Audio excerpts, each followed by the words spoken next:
The England we know today exists because one man made a hiring decision so catastrophic it rewrote history for the next 6 centuries. We've all worked with people who are terrible at their jobs, but this one poor choice set off a chain reaction that would not stop until 1066, when an arrow, a crown, and a French duke changed everything. So how do you get from mercenaries for hire to William the Conqueror? Well, that's the story of the Anglo Saxons. Rome retreats. Some key names to know right away: Vortigern, the desperate British ruler, and Hengist, one of the Germanic brothers he hired. Spoiler, one of them is about to regret knowing the other. Around 410, Rome is crumbling. Civil wars, invasions, bankrupt government, the lot. The legions in Britain get recalled, and suddenly the island is left on its own. No Roman soldiers, no Roman governors, just a population that has been relying on them for centuries. Cue the raiders. Picts from Scotland, Irish from the west, Germanic tribes sailing in from across the channel. And here's where Vortigern comes in. He decides to hire some Germanic mercenaries, brothers named Hengist and Horsa, to help out. Smart idea, until it isn't. Hengist quickly realizes Britain isn't just another job. It's free real estate. The Britons pay the price. At one peace meeting, later called the Treachery of the Long Knives, Hengist lures British nobles in and massacres them. Think real-life Red Wedding. After that, native leaders are weakened, and the tide turns in favor of the settlers. Instead of going home, Hengist and his crew settle down in Kent. They turn mercenary work into colonization. Other groups follow, and slowly Anglo-Saxon kingdoms start forming. Even the name England, Angleland, comes from these newcomers. And once they set up camp, they weren't leaving anytime soon. Welcome to village life. The winds of change. Names to remember at this stage: King Ethelbert of Kent, who welcomed Christianity, and Augustine, the monk sent by Rome who brought it. Life shifts to small farming villages, each made up of 20 or 30 huts, smoke leaking through thatched roofs, animals running around indoors and outdoors. Beer and ale are the drinks of choice, not because everyone's partying, but because water isn't always safe. Society is strict. Kings at the top, then warrior nobles, free farmers, and finally slaves at the bottom. Religion is pagan. Woden, Thuner, and Frege shape rituals and festivals, and their names stick around in our weekdays. Then, in 597, Augustine arrives from Rome, sent by Pope Gregory. He's welcomed by King Ethelbert of Kent, and Christianity sneaks onto the scene. For most people, life is rough. It's farm work from dawn to dusk, raids are always a risk, and famine or slavery can hit anyone. The Dark Ages nickname? For ordinary families, yeah, it fits. Paganism still rules daily life, but Augustine brings new ideas: literacy, written law, and the first hints of a different culture. Those seeds will grow into something big. And speaking of growth, those little seeds, they sprout into whole kingdoms. The Heptarchy and the rise of Christianity. 600s to 800s. Two names to watch here: Bede, the monk who wrote England's first real history, and King Redwald, who couldn't quite pick a side between the old gods and the new. By now, England is split into 7 major kingdoms: Wessex, Mercia, Northumbria, East Anglia, Kent, Essex, and Sussex. Historians call it the Heptarchy. Think Game of Thrones without all the dragons. In reality, borders are messy, alliances change weekly, and war is constant. Northumbria becomes a cultural powerhouse, turning out treasures like the Lindisfarne Gospels. Meanwhile, Christianity spreads further. Some kings convert, some don't. Some switch back and forth depending on the political weather. Bede writes the first real history of England, which is the only reason we know half of this today.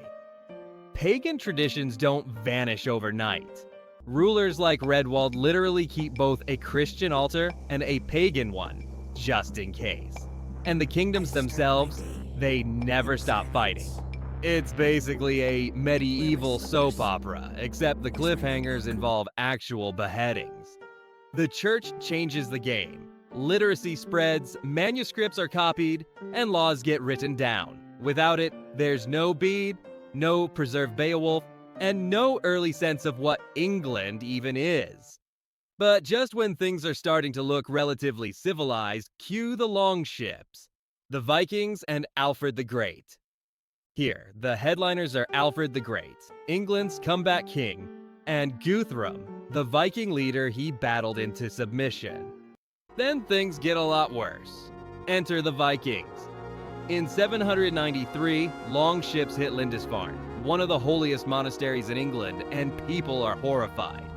If a sacred island isn't safe, nothing is. And the raids keep coming. Year after year, coastlines and rivers become highways for Viking attacks. By the mid-800s, they're not just raiding anymore. They're staying, carving out the Danelaw, a huge chunk of northern and eastern England under their control. Raids still devastate people's lives. Villages are burned, monasteries gutted, and families displaced. For ordinary people, it feels like living with one eye on the horizon, waiting for sails to appear. It looks bad, but Alfred of Wessex refuses to let the whole kingdom collapse. He builds fortified towns called burghs, reorganizes the army so it can respond faster, and even experiments with ships to take the fight to the sea. After years of struggle, he forces Guthrum into a settlement. The border is set roughly along Watling Street, an old Roman road still shaping history centuries after Rome itself was gone. Alfred held the line, but the Viking story wasn't over. Next up, kings, coins, and one very unready ruler. Crisis and conquests. At center stage now, King Ethelred the Unready, whose strategy of pay the Vikings to go away backfired spectacularly, and Nut the Great, the Viking who actually became King of England. In 927, Alfred's grandson Ethelstan unites England into a single kingdom. Finally. But that doesn't stop Viking pressure. Ethelred the Unready tries to buy them off with payments called Danegeld. Bad idea. Paying off raiders just teaches them to come back for more. Eventually, Nut the Great takes over. He rules not just England, but also Denmark and Norway, the so-called North Sea Empire. England keeps bouncing between strong kings, weak kings, and Viking attacks. By Edward the Confessor's death in 1066, the kingdom looks stable on the surface, but underneath it's wide open for takeover. Surprisingly, Cnut rules well. He marries Ethelred's widow, respects Anglo Saxon customs, and keeps the peace. But after his death, his sons can't hold on to power. So the English nobility call back Edward the Confessor, Ethelred's son, who has been living in Normandy.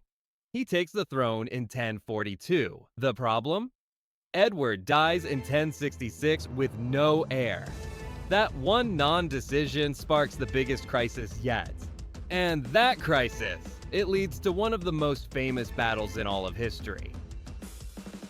The Battle of Hastings. 3 names dominate here. Harold Godwinson, Harold Hardrada, and William the Conqueror, but who's about to be the last man standing? 3 men want the crown. Harold Godwinson, England's most powerful noble. Harold Hardrada, King of Norway. And William, Duke of Normandy. Hardrada strikes first in the north, beating English forces at Fulford and forcing York to surrender. But Harold Godwinson marches his army nearly 200 miles in just a few days, surprises Hardrada at Stamford Bridge, and destroys the Viking force in one brutal battle. It's an incredible win, but his men are exhausted. Weeks later, William lands in the south with a fresh army. On October 14th, 1066, Harold's troops meet him at Hastings. The battle lasts all day. Harold is killed, legend says, by an arrow in the eye, though historians still debate that detail. Either way, the English line collapses, and William takes the crown. On Christmas Day in Westminster Abbey, he's crowned King of England. Harold's death ends the Anglo-Saxon royal line. 6 centuries of rule vanish in a single day, and Norman England begins. The Anglo-Saxons may have lost their crown, but their mark is everywhere. Old English grew into modern English. Their laws shaped the roots of common law. Place names ending in ham, ton, and witch still cover the map. And their epic poem, Beowulf, continues to echo with monsters, heroes, and dragons. And it all started because one man made a hiring choice so bad it snowballed for 600 years. Out of that chaos, England was born. Until next time, stay curious, stay kind, and maybe think twice before you hire Saxon bodyguards.